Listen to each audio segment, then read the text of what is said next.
Okay, so saltwater pool, not a chlorine pool. Okay, so you can't just add chlorine to it or bromine tabs. It's got to take salt. You get from Home Depot, pool salt.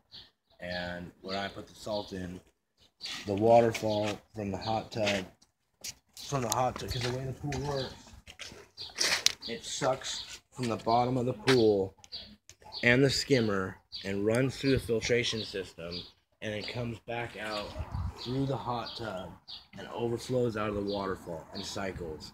So when I add salt to the pool or sanitizer, pool shock, I sprinkle it in the waterfall.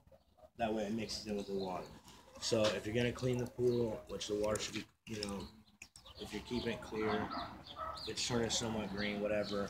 First thing you're gonna do is you're gonna start by taking the pool brush and brushing the steps as much as you can, the hot tub as much as you can. You want to stir up everything, get it all scrubbed down. Then after that, and you're gonna want to keep the pool filtration system running while doing this.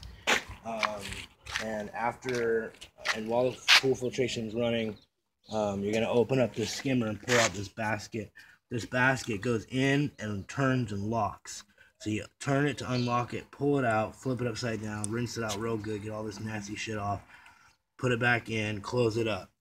Okay, then you're gonna come over here and you're gonna turn the pump off and start the cleaning process. And here's how I'm just gonna name everything on this video. This is the filtration system right here. Inside here is a bunch of grates, and you gotta take them off and hose them off. This is an air release.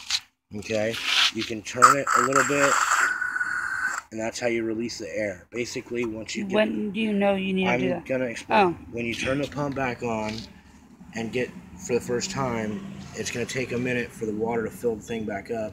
So basically, while you're doing it, you're gonna sit here and you're gonna kind of crack it and twist it to release air while it's building up pressure.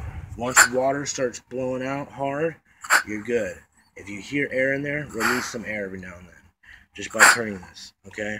Now, that's the filtration system. The band's broken right now, so we're going to strap on it.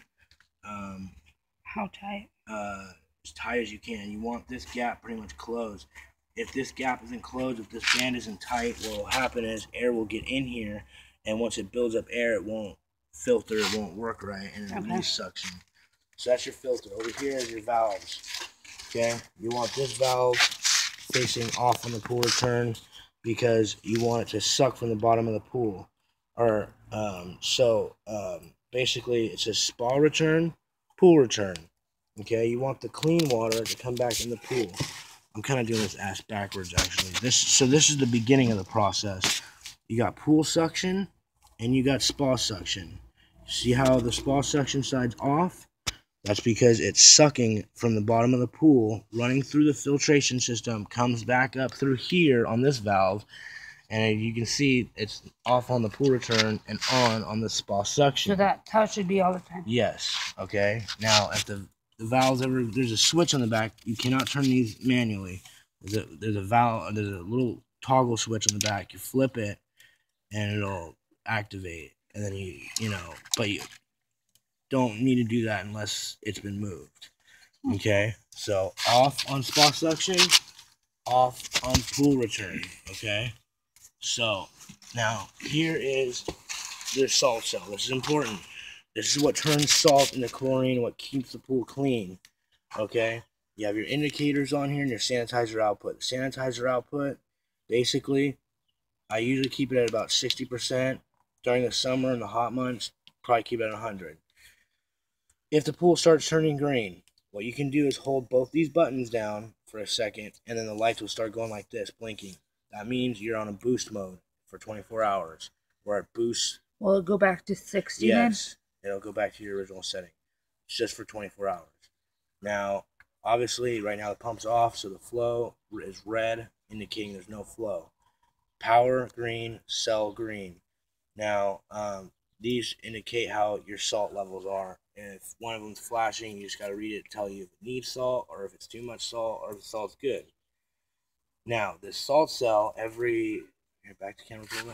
This salt cell every like 6 months, what I do is I pull these two connections off here using a pipe wrench, and remove the salt cell, because inside there's metal grates inside here that activate the salt. And so what you do is you take this off, take this stand and screw it onto one end. It doesn't matter.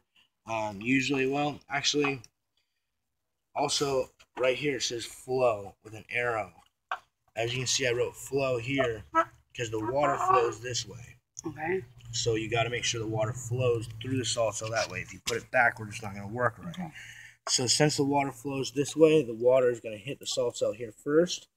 So basically, you're going to want to screw this thing on the opposite side. So it's sitting upright. Right. So once you take this off, screw this on, make sure it's screwed on tight with the seal. You're going to stand it up, set it up over here.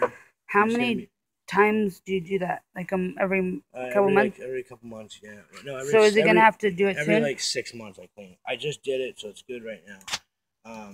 And what we clean it with is muriatic acid. You pour muriatic acid in there. Don't breathe that shit in. It's very bad for you. Don't get it on your skin. You'll see smoke. Don't breathe that in. Okay? You fill it up with muriatic acid. Let it sit for about 5 minutes. Okay? Now, salt cell's sitting there for 5 minutes. While that's working on that, you're going to take this apart and clean it. On the next video, we're going to explain that. Let me explain now the pump system. Okay, hold on. Now, here's your pump, okay? The pump over there is not even hooked up. So, you've got 4 speeds and a start-stop. And it's really hard to program. I can't explain it how right now. But basically, to turn it off and on, I always run on speed 4. Basically, you push speed 4, start, stop.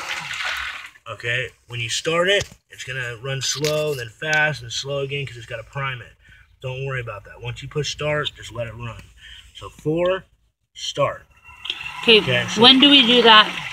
After everything's cleaned out. After all the system's cleaned out, start it back up. And once you start it back up, like I said, you're going to release the air out of the top of that valve by cracking it. This one? Yes. You don't want to open it all the way and let it keep open. You Okay. want to let it fill up with water and then slowly crack it every few times, and the air will release out of the system. Are you recording? Oh, yeah, sorry. What the hell?